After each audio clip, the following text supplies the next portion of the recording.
आज यहाँ पर नरवाना में संयुक्त किसान मोर्चा हरियाणा की तरफ से ये राज्य स्तर की एक पंचायत रखी गई थी और ये भारी बारिश के बावजूद इतना इसके प्रति जो किसानों में और अलग अलग जिलों से जो इसमें प्रतिभागी आए उनमें जोश था और रोष सरकार की नीतियों के खिलाफ। और जो मुख्य इसमें पहला मुख्य मुद्दा था वो है बिजली का निजीकरण और स्मार्ट मीटर लगाने का सवाल। दूसरा इसके अंदर था ये जो भूमि अधिग्रहण के लिए कोशिशें की जा रही कई जिलों में ये। और तीसरा है जो कपास के ऊपर 11% आयात का जो शुल्क है जो मोदी सरकार ने हटाया है। तो इसके अंदर सर्वसम्मति से सभी वक्ताओं ने और पूरी पंचायत ने ये रिजेक्ट कर दिया कि स्मार्ट मीटर लगाते हुए बिजली को आम उपभोक्ता से दूर करने का एक ये षड्यंत्र है और उसके बाद इसको प्राइवेट कारपोरेटों के हाथ में देने की योजना है सरकार की।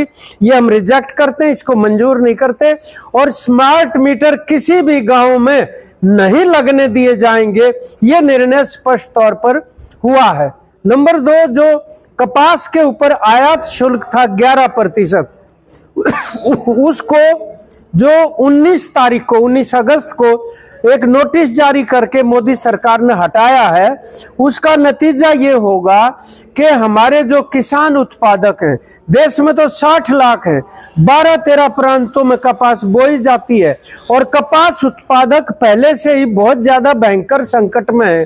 पहले तो धोखा पट्टी करके उनको प्राइवेट कंपनियों ने बीज बेच दिया ये कह के कि इसके ऊपर कीड़ा नहीं लगता, जो गुलाबी सुंडी वाला। और अब जो है वो जब लग गई गुलाबी सुंडी बर्बाद हुई है तो उसके बाद वो दवाई बेच रहे हैं उसकी। तो दोनों तरफ कपास जो प्राइवेट कंपनियां उन्हीं का फायदा है और कपास उत्पादकों को बड़ी भारी दिक्कत का सामना करना पड़ रहा है। और अब जब से ये टैरिफ हटाया है 31 दिसंबर तक एक्सटेंड कर दिया इसको, ये होने के बाद विदेशों की जो कपास है वो हमारी मंडियों के अंदर आके बिकेगी और हमारे वाली की पिटाई हो जाएगी। और तीसरा जो बड़ा मुद्दा है वो है भूमि अधिग्रहण का। कम से कम 5-6 जिलों के अंदर ये 60-70 गांव जो हैं ये बनते हैं जिनके ऊपर वो अपनी तरह की लैंड पूलिंग है, जैसे पंजाब में कोशिश की थी वहां आप पार्टी की सरकार ने, और बाद में जो है किसानों ने आंदोलन किया तो वापस लेनी पड़ी। इसी तरह से ये उसको लैंड पूलिंग नहीं कह रहे पर ये पूलिंग जैसा ही है और किसानों को कह रहे हैं कि तुम अपनी भूमि बेचने के लिए आवेदन कर दो, यानी एप्लीकेशन दे दो। इसके ऊपर भी ये हुआ है कि बिल्कुल भी जो उपजाऊ जमीन है वो हम नहीं देने वाले। और चौथा जो मुद्दा वो है बाढ़ का। बड़ी अभूतपूर्व स्थिति पैदा हो गई है हमारे पड़ोसी पंजाब में भी, वहां तो काफी लोग मारे गए और पशुधन की भी बहुत हानि हुई है, फसलें तो बर्बाद हो ही चुकी, बहुत खराब स्थिति है, कई बंदे भी मारे गए, हमने उनके ऊपर शोक भी प्रकट किया है।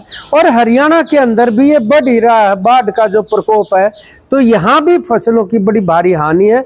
तुरंत इसकी गिरदावरी करवा के और पूरा मुआवजा जो है वो दिया जाए, ये आज मतलब निर्णय लिए गए हैं। और आने वाले समय में गांव-गांव जाके और जिला और तहसीलों के ऊपर भी इसके ऊपर संयुक्त किसान मोर्चा अभियान करेगा और ये अपनी आवाज उठाते हुए सरकार के जो ये जन विरोधी मतलब रास्ता है उदारीकरण का कारपोरेट पक्ष का, इसको सफल नहीं होने दिया जाएगा।